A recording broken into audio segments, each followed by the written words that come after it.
අපි එකිනෙකා අතර තියෙන ගස්ඨන තියෙනවනේ. තරහ මරහ. මෙන්න මේවා ස්වාමීන් වහන්සේ දකිනවා. උන්වහන්සේ එතෙන්දී කියනවා පුළුවන් නම් ඔබ සාම සිඹීමක් ඇති කරගෙන ඔබේ සහෝදරයාට ආචාර කරන්න. බලන්න කොච්චර ලස්සනද කියලා. සාම සිඹීමක්. මේ කායික සිඹීමක් නෙවෙයි. සාම සිඹීමක්. ඔබට සහෝදරයා සහෝදරයෙක් ඇති කරගන්න පුළුවන්.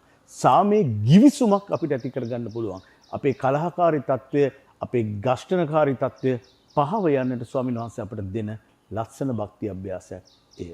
තමන්ගේ සහෝදරයා පමණක් නෙවෙයි, සහෝදරයා සහෝදරිය කියන්නේ සුද්ධෝ ලියවිල්ල පුරාවටම සකල සියලුම දෙනා.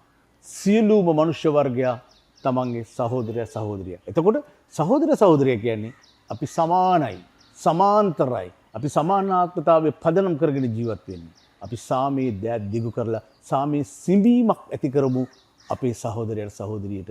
එතන අපි ආචාර්ය පුද කරලා ස්වාමීන් වහන්සේගේ ප්‍රීතිය හා එකතු වෙමු. යහපත් දවසක් ඔබට. යස් පීටයි.